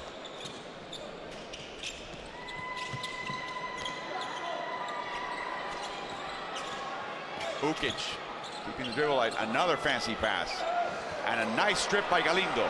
Let's see if they can. Yeah, they've got numbers. Galindo goes straight to the hoop and he scores. But now it's a 24-point game, and Jasper Repesha is already thinking about the next round. Can't happen. And he should be thinking about the next round. So everything he says now, he'll make sure he takes care of business and manages the game. But everything he's talking about now should be about either an individual player getting confidence, or we're going to maintain our level. And I have the tendency to think that he doesn't quite like a lot of this the little showy passes. He wants to be efficient all the time. Maybe there's part of me though saying that's a balance. I think this team needs to leave Sevilla with a real positive feel, and if that's what it takes, then he might have to bite his tongue a little bit. I don't think he's going to do that, but he might have to. Maybe I'm misreading as we look at the score by quarter. I may be misreading. I don't know the Croatian culture. You know it a little bit better than I. But they may be stoic in general. I just don't sense that the Croatian team is having too much fun here. No, and it's a bit surprising because the young teams just play. They have a great feel for the game. They're desperate to play basketball. It has that sort of status. Their female teams have fun. Is it the weight of expectations? I think there's, right from the beginning of Croatian basketball, when they reformed or re-broke up, if that's the right way to word it. 1991. Yeah, and then they go to the Barcelona Olympics, and they're in the final. And they've got Petrovic, and they've got like Toni Kukoc, and they've got all those people. So whatever you do, you're never going to be that team. because that had emotion in it in terms of what had happened and everything. But the Croatian basketball is so strong, it's so fundamentally sound. In essence, I think Repesha might, if he just lets them have a little bit of fun today, might reap the benefit in the second round. They qualified for the Olympics in '96, the following cycle, finished 7th. They were out for the 2 next cycles. They were back in 2008. They were 6th in the Olympics. And '94 in Toronto, they actually won the bronze in the World Championship by beating Greece. Oh, look at the passing here. Rudesh in rhythm. No good. Another possession as it touched the rim. Just looks a little bit heavy in letting that go. Inside to Marcotta, and he's fouled by Galindo. They were away for 3 straight FIBA World Championships. They came back in 2010, ended up 14th. Then back to Eurobasket. They had a very disappointing 2011 Eurobasket in Lithuania. They ended up 13th. Yeah, they went there with expectations, but they had one of those quirks of a draw where every team from the Balkans was in one group. It was, I mean, I covered that group. It was just a phenomenal first round. It wasn't like a first round. Every game was an elimination game. Every game was a game that mattered so much. And they just got, again, they got in a hole mentally and couldn't get out of it. Franklin again from the corner this time. It's good. Where was this offense? And it's quick. It's quick. It's grab the ball and shoot. And maybe when we say they don't like Franklin, we're not sure about his offense and stuff. It's all relative to Pereira, relative to Arroyo. These guys play. They score every week. Inside, outside. Marcotta lines up a 3. Short. Rudesh rescues. And it's stripped by Galindo. All the way to the hoop.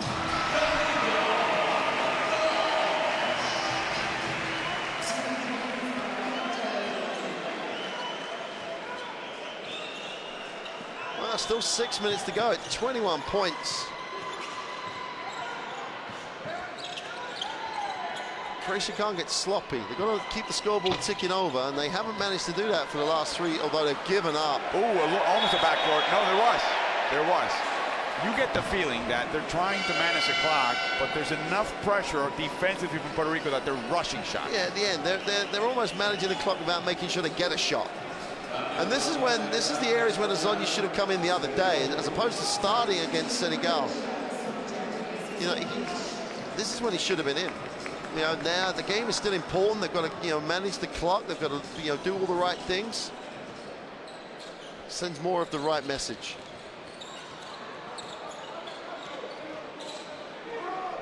But apart from, well, they have a complete second lineup in the game.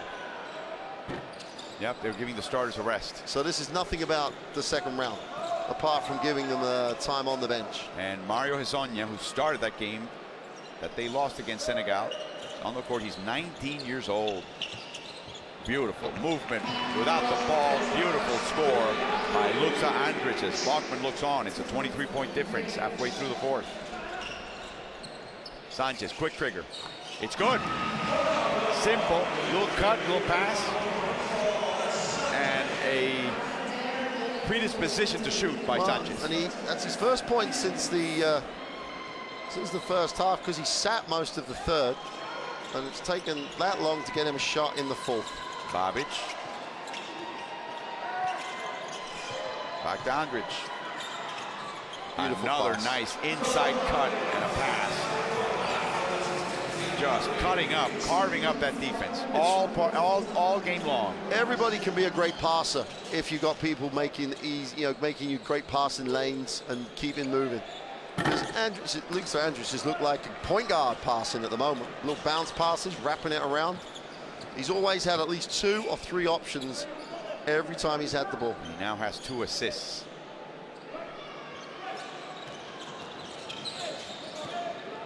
Oh, another Marcotta. Moved down the basket, was all alone, and Ricky gave up a foul. So he noticed that Marcotta was completely wide open.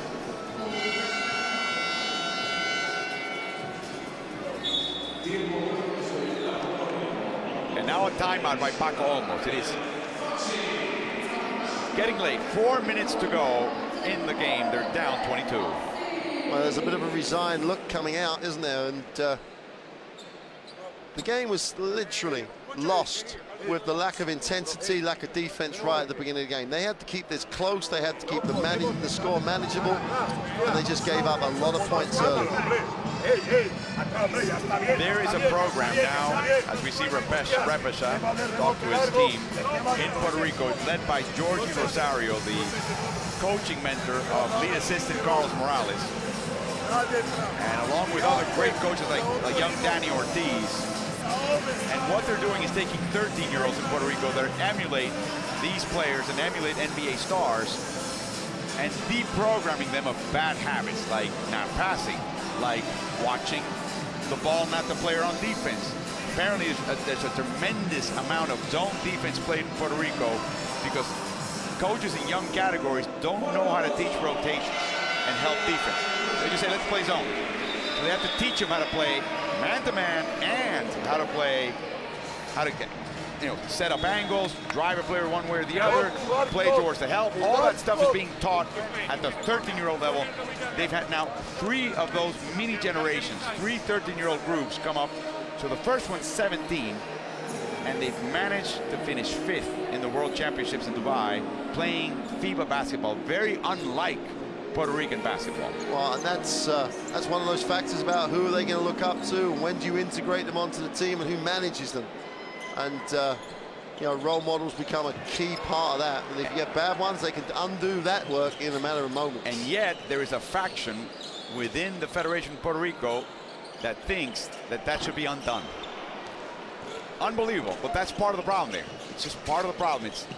It's a difficult thing to build anything, especially something that's so precious to all the fans. It's really a foul underneath by Clemente. What do the fans remember? They remember the great victory over the United States in the Olympic Games. They remember the international games here. They remember yesterday where they showed a lot of heart and got a win that kept them alive when they could have laid down and died. And it's for a federation to then say, well, we don't need to do that, we need to do this. It's very disappointing, to say the least. But to come 5th in the Worlds, under 17, which is a very difficult age to have kids in international basketball, and you're always going to come up against a very talented high school team from the States in terms of high school age. You know Spanish basketball is going to have an enormous amount of junior development. Well, they beat Spain, they beat Italy, they beat France, they beat Canada, and they beat Egypt in overtime. All these games, they were at some point in the second half, deep in the second half, behind the score, and they only lost to Australia, who beat them handily. Well, and Australia made the final. And then you mentioned France there. Well, France has an amazing centralized federation-controlled development system. Essentially an academy, a school for their best talent. In Paris, the best players, that's when they're picking kids to go to that age and stuff.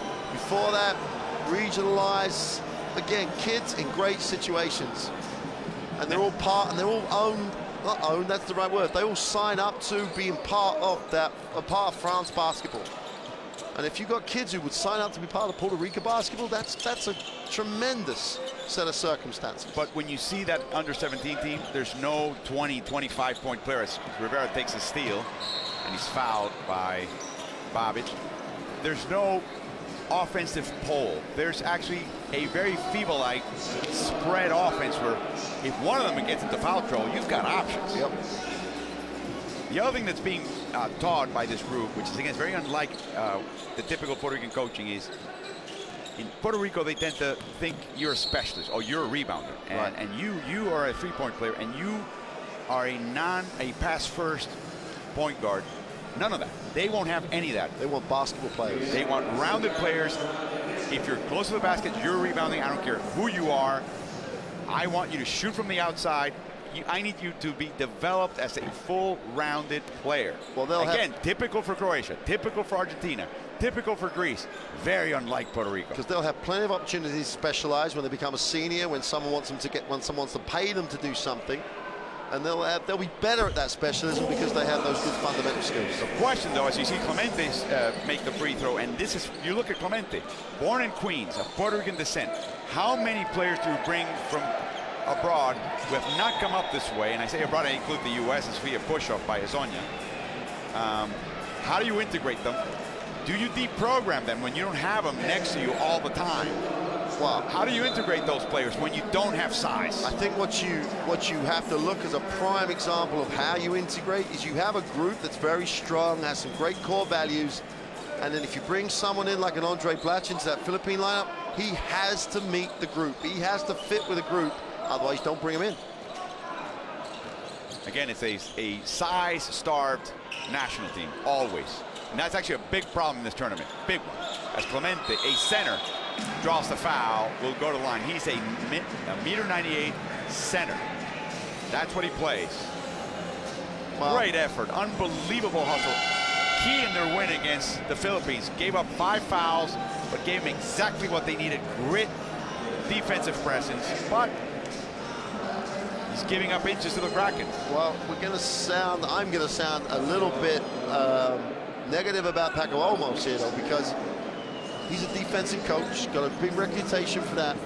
In any situation, you can find that role. You've got to have someone. As we saw yesterday with the win over Philippines, defense is a bit infectious. When you get 1 or 2 guys doing it, everyone does a bit more. So there are lineups that he can put on the floor, and he could have created that environment.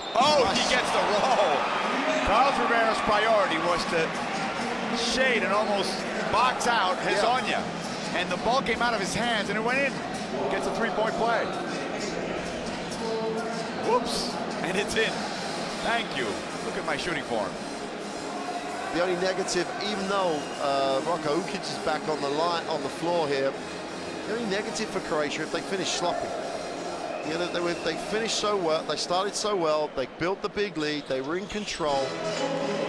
And I don't think you can underestimate the need to just keep the momentum, stay sharp, keep the wagons rolling, so to speak, keep it all going. If you just at any point, and they really showed that with the Senegal loss, they changed some things, didn't work, and they've struggled since then to get back on track. Sanchez hustling. It's Bobby. Keep the wagons rolling. Sound like an American. Sorry. Intercepted by Franklin behind the back, up front to Rivera, back to Franklin, and he's rewarded. I don't get it. I'm sorry, I don't get it. I don't. There's no celebration here if you're a Puerto Rican fan. You're down by a lot of points, 15 points. The margin now flatters you. Well, I think that's another point you're bringing up here. You saw Huertas step out of bounds. You saw Huertas get a technical. You saw Barea get a technical. A true savvy fan base will boo that. They will boo that. They will make you understand that they're disappointed and you better shape up. The Puerto Rican fan base will not do that.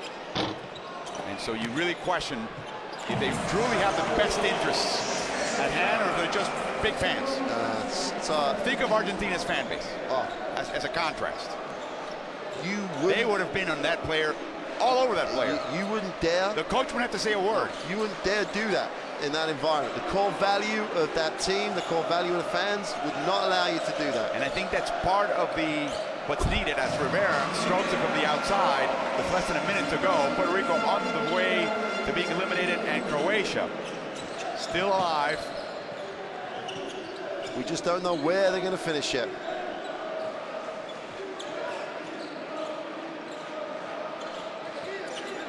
They could be second or third, depending on the outcome of Greece. If Greece wins, Argentina loses, Croatia will end up second. If Argentina beats Greece, then Croatia will finish third. So they will not face Spain, which is good news for Croatian fans. They still have a rough but they have matchup against any team coming out of Group A. Oh, it's going to be Brazil, I think, as second place team. And I think at the end of the day, Brazil had pretty much everybody here in Spain. So the inside talent of this Croatian lineup will be sorely tested by Thiago Splitter and co. They literally have an NBA inside game, don't they, Brazil? It's literally stacked. Well, I mean, part of the problem, I think, is they haven't had a major tournament with all 3 members, with Varejao, Splitter, and Nene, And so they're kind of sorting themselves out still. I figure they'd be better as the tournament moves on. And let me tell you something, this is a very veteran team from Brazil. Yep. They're getting ready actually for the Olympics. They're hoping that many of these players will be in the Olympics, and if nothing else, get them ready to get a medal at home in that 2016 Rio Olympics. Well, the way that group or that second stage will work, they won't have to play Spain again until the semi-final if they get through. Croatia busts through the 100-point mark as Franklin misses, and it goes out of bounds. It belongs to Puerto Rico with 1.1 seconds to go. They're already congratulating each other, and that is the end of the road for Puerto Rico. Croatia survives. They could be second, they could be third. For Puerto Rico, a very difficult World Cup, a very disappointing World Cup, and the questions are just beginning now. 103-82, Croatia survives. Puerto Rico is eliminated from Group B.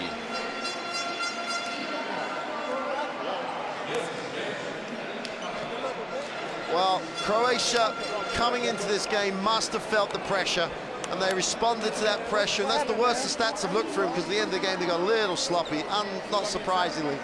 But 67, 46, and 76 in terms of shooting stats. Puerto Rico, again, wasn't bad. 49, 42 is the defensive end. They really did struggle to defend anybody. They were out-rebounded 34 to 25, even though Croatia was hardly missing a shot earlier on. Both teams sloppy with the basketball. But Croatia were under pressure coming into that game. They were under pressure with the potentiality of not qualifying for the second round. They responded perfectly from the start, jumped out early, and really did give themselves a lot of breathing space to try and manage and control the tempo of the game. Bojan Bogdanovic with 23 points leads all scorers. And again, on 8 shots attempted. And it's like, welcome back, Bogdanovic, after he recovered from that non-start for whatever reason and why it affected him so much. And he recovered from literally being worked over by Greece yesterday. But with him being back and with the inside strength really starting to get support from the bench. That was the thing about Marcotta's improved performance today. Saric has had a marvelous set of games. A little bit of foul trouble for him, but that's his game. He plays rugged. Yeah. He only played 14 minutes. And against some of the teams they're going to play against, he's going to have to use those fouls very wisely, and it puts them in a position. You hope they get positive. You hope they feel good about each other, because they have shown again that when they share it, and when they really sort themselves out from a perspective of being positive and playing hard down the defensive end, their guard combination is very good, and in Bogdanovic they have a world-class star who can just flat out score if you let him. And the beauty of this tournament, they've had their ups and downs, obviously. You've seen different players in different stretches give you a good game. Absolutely. So while Bogdanovic is still the offensive key, you've had a nice stretch by Luka Zoric when Tomic wasn't having a game. Yeah, Tomic had good games when everybody else was not. You had Lafayette had a good game. Then you had Roko Ukic, the captain, come in as a reserve. Even today, he had a good game. Yesterday, a decent game. Seaman had a good game, opening game in the series. Yeah. They've had people show up and play. It's just that they haven't seen. There seems to be always one or two players that fade a bit, or maybe get into foul trouble, and they just not a factor. They need everybody. No, and it's got to be relentless, and that's what it's not. Their backcourt, I think, is fine. They'll cope. They'll be able to compete with anybody. I think Bogdanovic at the small forward, that they struggle when they get to the 4 spot, not because they've not got talented players, but they're a little one-dimensional apart from Saric. Marcotta, Tomic, who's really filling in at the 5. He is a 5. Andlic and Luka Andzic are all the same. They're very similar. And against some of the mobile 4s, they're going to have the big 3s, as they did against Greece, because they had issues at the 4 and the 3 against Greece, and they could have them for the rest of the tournament. And when you think about Jasmine Repesha putting Hezonja in the starting lineup against Senegal and what that brought, and the loss of momentum for the team that started really well and then all of a sudden hit that wall and then have to pick themselves up, and now with this win gets a little bit more confident that at least they execute. You would hope. You may think that also Repesha learned a lesson here in this Group B opening round, and maybe he'll take that to the next round. Yeah, it's never too late to pick up anything. You should always be learning, always experiencing situations. And I think the issue is you can go into a game say, this game doesn't matter because we're already qualified. I'm not going to play you, I'm going to rest you, I'm not going to play you. But they weren't in that situation. It was early. Yeah. And as a result of that decision, they end up with a day 5 game where they could have been eliminated. It's a little bit disrespectful, maybe too strong a word, but let's use it. A little bit disrespectful for Senegal. And Senegal really did give them a bit of a so Croatia could be time. second or third. It will depend on Greece and Argentina coming up next on the 2014 FIBA Basketball World Cup.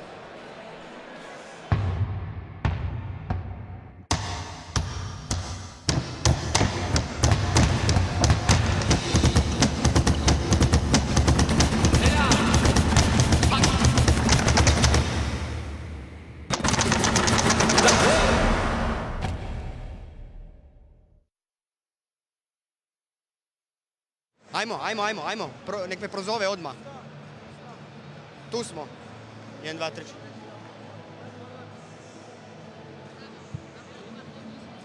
Lijep pozdrav poštovani gledatelji iz Sevilje. Evo jedna utakmica koju smo mogli gledati relativno mirno. Dario Šarić je s nama, pa da čujemo koliko je ovo napunilo vaš rezervoar samopouzdanja.